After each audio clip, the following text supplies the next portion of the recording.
आप कौन से पद को और किस तरीके से उनको निकालोगे या क्या करोगे उसके ऊपर उस पर रोशनी डाल दो।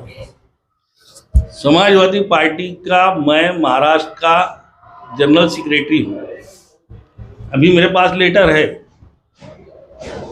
बात ये हुई कि मैं पार्टी के खिलाफ हूँ क्या, तो मेरे पास अखबार है जिसमें पूरे शहर की असेंबली की वोटों का है। असेंबली के इलेक्शन में 343 सीटों पेटी में समाजवादी को कहीं 100 का आंकड़ा पार नहीं हुआ, सिवाय मेरी 2 पेटियों के। 5 पेटी पर बोले जिसमें मेरी 2 पेटी। तो मैं पार्टी के साथ, आस्था के साथ हूँ, अकीदत के साथ हूँ। लेकिन अभी जब ये बात आई तो ऊपर बात आई, मुझे ये बोल रहे हैं कि समाजवादी पार्टी से कोई ताल्लुक नहीं। अगर कोई ताल्लुक नहीं है तो ये मेरे पास लेटर है, ये जनरल सेक्रेटरी का लेटर है। ये लेटर कब का है? ये लेटर जो है 2027 तक वैलिड है, आप देख सकते हैं इसको। ये 2023 में मुझे बता दिया गया 30/6/2027 तक ये वैलिड है। आप स्टेट के जिम्मेदार होने के बावजूद सुनिए मेरी बात, ऐसा है कि इत्तिला ऐसा है, पार्टी जब होती है तो पूरे महाराष्ट्र की जब मीटिंग होती है, मैं महाराष्ट्र के जनरल सेक्रेटरी हूँ, सदर है, ये अपना इनको नोटिस दी गई, इनको बुलाया गया बम्बई। इनकी सिफारिश वहां पर शेख आसिफ एमएलए रह चुके, इनकी सिफारिश कर रहे कि नहीं ऐसा नहीं है, ठीक है ना, ऐसा नहीं। अगर आज मैं इनको बहुत बड़े बोले है ना कि 1 लाख वोट मिलने वाली है असेंबली में, 50,000 वोट मिलेंगे तो अपनी हार मान लूंगा। अब 9,050 लोगों की हिमायत के बाद 9,000 वोट मिली, हार मानने को तैयार नहीं है। अब अगर आज मैं इनको समाजवादी पार्टी से निकाल दूं, कल ये बोलेंगे कि हमारी 50 सीट चुन के लाने की तैयारी थी, ऐन टाइम पे मुझको निकाल दिया गया। सुनिए ना मेरी बात, पार्टी से बगावत मतलब कैसा है कि अगर ये लोग, शेख आसिफ भी बोल रहे हैं कि नहीं वो हम साथ में रहेंगे तो हम इतनी सीटें समाजवादी कोई पार्टी के, उनसे इसका क्या लेना देना? यानी रियासती सेक्रेटरी की बात हाईकमान नहीं मान रही है, आसिफ शेख की बात मान रही है और दूसरी पार्टी की उसकी बात मान रही है। नहीं, मुझे ये बोला गया कि तुमको मुतबादिल है तो तुम निकाल दो। लेकिन मैं ये चाहता हूं कि इनके बड़बोलेपन, जो मुंह में से सिपाही निकाल करके ऐसा बोला जाता है, बहुत बड़ी बड़ी बातें। कल ये क्या बोलेंगे कि ऐन वक्त में ऐसा हो गया इसलिए नतीजा कुछ और निकल गया। मैं उनको पूरा चांस देना चाहता हूँ। इलेक्शन के बाद कौन रहेगा कौन निकलेगा ये समझ में आ जाएगा। इस तरह की जानकारी मिली है कि लगभग 2 महीना पहले ही आपको ही निकाला गया। ये अभी का जो है ना, वहाँ का अभी की बॉडी का वहाँ का प्रिंट आउट है, अभी तक उसमें मेरा नाम है। कितनी तारीख तक के हैं? ये अभी का प्रिंट आउट है, हमारा ऑफिशियल प्रिंट आउट है। जावेद भाई, मंत्री से लेकर आमदार, माजी आमदार, महापौर, सदर बलिया, सब पे आपने तनकीद की। आपने अपनी पॉलिसी नहीं बताया अभी तक कि आप क्या करने वाले, शहर को क्या देंगे। सारी नाकामियां, सारी बुराइयां तो तुमने आया कर दी है, ऊपर से लेकर नीचे तक। अपनी पॉलिसी नहीं बताया आपने। नहीं, मेरी पॉलिसी साफ है कि जो इस शहर को अच्छा काम देना चाहता है। आप क्या दोगे? आज मतलब जो शहर की जो जरूरत है, जो तकलीफ है, उनको दूर करना है। आज रोड रास्ते जो है, रोड बनती है 6 महीने के बाद खराब, गटरें, अभी अंडरग्राउंड गटर के नाम पे 600-650 करोड़ पूरे शहर को खड्डा खोद के रख दिया गया। आज से 45 साल पहले भी अंडरग्राउंड गटर के नाम पे पूरे शहर को खोदा गया था और पाइपलाइन डाली गई थी, नाकाम हो गई। ये जो है चल रहा है आज मतलब जो स्कीम अंडरग्राउंड कामयाब होगी, नाकाम होगी, आवाम का पैसा तो चला जाएगा ना। इनका काम था कि किसी एक मखसूस वार्ड में करते। तब दवा स्कूलें जो आज प्राइमरी स्कूलें बंद की जा रही है। अरविंद केजरीवाल ने दिल्ली में प्राइमरी स्कूलों का म्यार इतना बुलंद किया कि प्राइवेट स्कूलों को छोड़ करके बच्चे वहां आए। तो तुम इन स्कूलों का म्यार क्यों नहीं बुलंद कर सकते?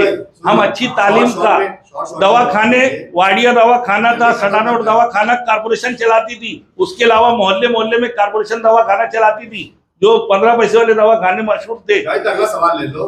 महाविकास आघाड़ी आपकी बन गई है, आघाड़ी बन गई है आपकी, इलेक्शन अब करीब है, 20-25 दिनों के अंदर इलेक्शन होने वाले हैं। क्या आपने लाएअमल तैयार किया है और किन मुद्दों पर आप आवाम के बीच जाने वाले? मैं मुद्दे ही तो बोल रहा हूँ ना, वही तो बात चल रही है। वही बात मुद्दे ही तो बता रहा हूँ। आपने मैनिफेस्टो वगैरह बनाया है? नहीं, मैनिफेस्टो बनेगा ना। ऐसा है कि किसी ने अभी किसी ने मैनिफेस्टो किसी ने बनाया नहीं है अभी। उम्मीदवारों की पहली लिस्ट अभी हमने तय अभी कितने उम्मीदवार खड़े करेंगे? महापौर का चेहरा, तुम्हारी जो कमेटी है उसका बड़ा चेहरा कौन है? मैं फिर बोला कि ये सब जितने पार्टी के लोग हैं, ये सब इसका बड़ा चेहरा है। महापौर का जैसे जो सवालात मुझसे भी बोला गया कि तुम जिस किस्म के सवालात हमसे कर रहे हो, ऐसे ही सवालात तुम सामने वालों से क्यों नहीं कर लेते? तुमने अभी तक के बहुत सारी प्रेस कॉन्फ्रेंस हुई, उन लोगों से भी पूछो ना कि महापौर का चेहरा कौन है। सीधी बात है। अगली प्रेस कॉन्फ्रेंस में पूछा गया था कि आप मीडिया के ऊपर क्या मान लो, अगली टाइम ही पूछा गया था उनसे कि तुम्हारा चेहरा कौन प्रेस है। कॉन्फ्रेंस में मैंने खुद पूछा था शेख आसिफ साहब। आपने शायद सुने नहीं होंगे उसको। तो महापौर ऐसा है कि जो लोग एक सवाल, आपने बहुत बड़ा काम किया, इतनी सारी पार्टियों को एक साथ एक प्लेटफॉर्म पे लेके आया। अब एक दो सवाल आप ये कर ले, उसके बाद शॉर्ट में जवाब दे देना। ये सारी पार्टियां एक साथ आ गई, कांग्रेस की जिम्मेदार यहाँ पर है या नहीं है? एक ये था। समाजवादी के आप यहाँ पर है और समाजवादी का एक विंग आपका आपके साथ नहीं है, ये दो। तो इसका आप क्या जवाब देंगे? और ये सारी पार्टियां एक साथ हो गई तो क्या आपका सीटों का बंटवारा तय हो गया? आप कितनी सीटें खड़े करेंगे? और जिन्होंने पार्टी के मुखालिफ काम किया है, क्या उन पे आप कार्रवाई करेंगे? एकदम शॉर्ट में जवाब। इसमें एक और बढ़ा लो कि जो है ना, नहीं है इसमें अभी पिछले कॉन्फ्रेंस में थे, वो अभी नहीं है। उसमें एक चीज ये बढ़ा लो, आप भी समाजवादी के हो और एक समाजवादी दूसरे लड़के, तो कौन सिंबल लेना समाजवादी पार्टी का, ये भी बता दीजिए। पहले जो अपनी मीटिंग हुई ना सीट शेयरिंग 2 दिन पहले, उसकी रुदात बता दी। थोड़ा मैं बोल दूं थोड़ा सा,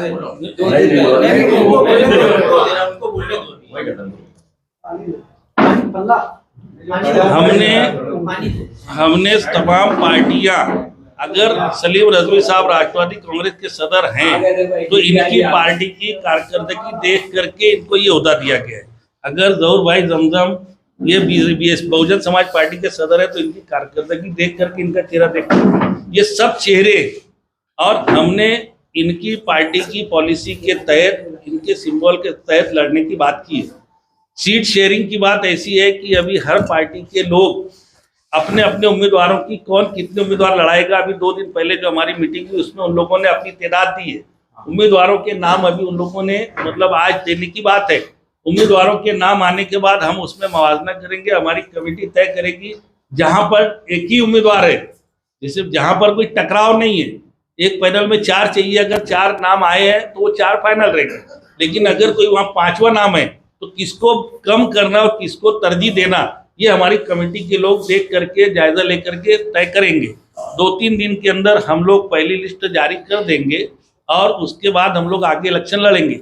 मैं आप लोगों को ये बोलना चाहता हूँ कि कांग्रेस पार्टी के लोग नहीं है, लेकिन शरद खैरनार साहब यहाँ मालेगांव के ऑब्जर्वर थे, इन्होंने ऊपर पार्टी को रिपोर्ट भेजी है। फैसला करने के इख्तियार जैसे महाराष्ट्र के सदर फैसला करेंगे, जो ए फॉर्म बी फॉर्म पर दस्तखत महाराष्ट्र के सदर की होगी। मेरी भी बातचीत वहां पर है कि ए फॉर्म बी फॉर्म पर दस्तखत कौन करेगा, मतलब मालेगांव में किसको देंगे, आप मुझे देंगे कि उनको देंगे, इसके बारे में उन्होंने बोला कि तुझे 2 दिन में हम लोग जवाब देते हैं। अभी बम्बई का जो मसला है, बम्बई की कारपोरेशन बहुत बड़ी है और अबू आसिम आजमी के लिए बम्बई की कारपोरेशन मेन है, तो उन्होंने मुझे बोला कि मुझे भी बम्बई का पहले कर लेने दे, मैं तेरा मालेगांव का करता हूँ। और उन्होंने जो कुछ बातें मैं बताया ना कि शेख आसिफ साहब सिफारिश में जा रहे हैं कि इतनी सीटें, आज ये नौबत आ गई है कि इनके पास उम्मीदवार नहीं है तो शेख आसिफ अपने पास से उम्मीदवार दे रहे साइकिल निशानी पर लड़ाने के लिए। अब इतनी बड़ी पेशकश अगर वहां पर जा रही है तो मुझे भी उसके बारे में पार्टी क्या देखती है कि मेरे कितने चुन के आएंगे। पार्टी को मुनाफा वो दिखता है कि चुन के कितने आएंगे, तो मेरे पास जो उम्मीदवार है और जो उनके पास उम्मीदवार है, अब वहां से उम्मीदवार लाए जा रहे हैं। तो इन सब बातों को 2 दिन में वहां फैसला होगा। कांग्रेस पार्टी के ऑब्जर्वर ने रिपोर्ट दे दी है, कांग्रेस पार्टी का भी फैसला होगा और हम लोग सब लोग मिलकर के जो उम्मीदवार, जितने भी हम लोगों के पास उम्मीदवार अवेलेबल रहेंगे वो हम लिस्ट देंगे, उसके अंदर से जो चुन करके आएंगे हम उसमें कहीं पे अगर ऐसा टकराव हो गया कि आपकी जो दूसरी विंग है समाजवादी की, उन्होंने जिस वार्ड में दिए और उस वार्ड में आप भी चाहते हैं कि आपका भी उम्मीदवार हो जाए, तो एक ही पार्टी के 2 उम्मीदवार एक ही वार्ड में हो जाएगा, ऐसा भी हो सकता है। सिंबल जिसको मिलेगा वो पार्टी करेगा। और मैं तुमको क्या बोला कि मैं साफ साफ बोला कि मेरा जो नजरिया पहला है, मैं किसी के मुखालफत में नहीं, उनका ओहदा छीन कर मुझे कौन सी जीत मिलने वाली है। मैं ये चाहता हूं, मैं किसी का शेख आसिफ का भी मुखालिफ नहीं, मैं किसी का नहीं, मैं चाहता हूं कि शहर के अच्छाई के लिए बात हो, शहर के मफादात के लिए बात हो। तुमने देखा कल का शेख आसिफ का बयान, मुझे सलीम मलिक साहब ने बताया, मैं सुना नहीं हूं पूरा, कि इलेक्शन ये जो है ये आवाम के बुनियादी मसाइल का, रोड गटर का, सड़क का, सेहत अम्मा का, साफ सफाई का, तालीम का मामला है कि ये बरवंगी और बांग्लादेश का मामला अक़वाम मुत्तहिदा में हम जा रहे हैं क्या? तो ये जो डाइवर्ट करने की बात कर रहे हो तुम, मैं बोला कि अभी जन्म दाखिले के मामले में बोलने बैठूंगा, जिस दिन बोलूंगा तो आधा घंटे की प्रेस कॉन्फ्रेंस हो रही है कि तमाम सबूत के साथ बोलूंगा। तो ये सब बातें जो है ना, एक एक विषय पर, तुम गांव का इलेक्शन है, गांव पर तुमने क्या किया, राज किया, ये लीडर ये पोजीशन में थे, मेयर की कुर्सी पर शेख आसिफ के घराने के लोग बैठे हुए थे। अपोजिशन लीडर कौन था? शानहीन थी ना, मुस्तकिम डिग्निटी थे ना। अगर कोई काम वहां गलत हो रहा था तो इन्होंने कितना रोकने की कोशिश की? ये सब सवाल का जवाब इनको देना चाहिए। इन सब मुद्दों पर जाने की बजाय रोहिंग्या और बांग्लादेशी पर जाके बात करेंगे। सारी पार्टियां बैठी है, तो क्या हम ये समझ रहे कि ये सारी पार्टियों की क़यादत आप कर रहे हैं? मैं अभी बोला कि अगर मुझे क़यादत करना होता तो मुझे उससे अच्छा मौका कभी नहीं था। मैं चाहता हूं कि जो भी क़यादत करना चाहे वो आगे आए। मैं इन लोगों की मदद कर रहा हूं और शहर की भलाई के लिए अगर ये लोग चल रहे हैं तो मैं इन सब के साथ मदद करने के लिए, और चूंकि इंडिया अलायंस में और महाविकास अघाड़ी में मेरी पार्टी के लीडर अखिलेश यादव, मेरी पार्टी के लीडर अबू आसिम आजमी सेकुलरिज्म के लिए, हिंदू मुस्लिम भाईचारे के लिए, इस देश की एकता के लिए, इस संविधान की रक्षा के लिए अगर एक है तो मैं उसके लिए इन सब लोगों के साथ खड़ा हूं। आपकी तंजीम में इत्तेहाद पारा पारा नजर आया, इत्तेहाद दिख नहीं रहे, पीछे जो कह रहे थे प्रमुख वो है नहीं, उसकी वजह क्या है? ऐसा है कि अभी तुमने सवाल किया एसडीपीआई का, और 1 मिनट के अंदर एसडीपीआई का मैंने काम भी लिया, यहाँ वो मौजूद है, ऐसे प्रमुख चेहरे के नहीं है। ऐसा है कि अभी मैं बोला कि अभी इलेक्शन लग चुका है, अभी हम लोगों ने जिम्मेदारी बांट दी है। प्रेस मीडिया में बैठेगा कौन, जवाबदारी कौन लेगा, फील्ड पर उम्मीदवारों को तैयार करने का काम कौन करेगा? और अगर बोलने का चांस तो दे दो। सुनिए ना मेरी बात, अभी आप बोले मैं क़यादत नहीं कर रहा हूं, मैं दूसरे को बोलने का चांस। अब मैंने इसके पहले की प्रेस कॉन्फ्रेंस में सबको बोलने का मौका दिया तो आप मुझसे सवाल कर रहे थे। अभी मैं बोला तो आप बोलते इनको बोला ना आप घोड़े पे चलने दे रहे, ना पैदल चलने दे रहे आप लोग, ना घोड़े पे चलने दे रहे, ना पैदल चलने दे रहे। मैं उम्मीदवारी नहीं करने वाला हूँ। मैं तमाम उम्मीदवार पूरा वक्त उम्मीदवारों को मेहनत के लिए देता हूं। उम्मीदवारी करूंगा तो एक वार्ड में बढ़ जाऊंगा।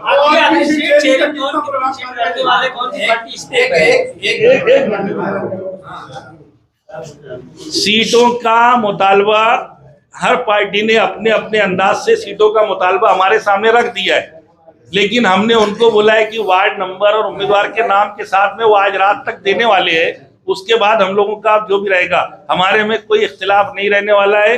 हम लोग बहुत बड़े लोग नहीं है, हमारे यहाँ पर लाखों वाले नहीं है, हमारे यहाँ पर उसूल पसंद लोग हैं, और जब उसूलों की बात आएगी तो आदमी कुर्बानी देता है और हम कुर्बानी देने के लिए तैयार हैं। कितनी सीट आएंगी? ऐसा है कि अभी मैदान तो सजने दो, मैदान तो देखो। मैं क्या बोल रहा हूँ कि अभी मैंने बोला कि शहर को तो हिस्सों में बांट दिया गया है, हिस्सों में बांटा गया है। आज की सिचुएशन तो यही है कि नदी के उस पार किसकी आएगी, नदी के इस पार में पक्के इलाके में किसकी आएगी, कच्चे इलाके में किसकी आएगी। अब हम बदलाव के लिए निकले हैं, तो इसका आवाम कितना रिस्पॉन्स देती है उसके ऊपर है ना।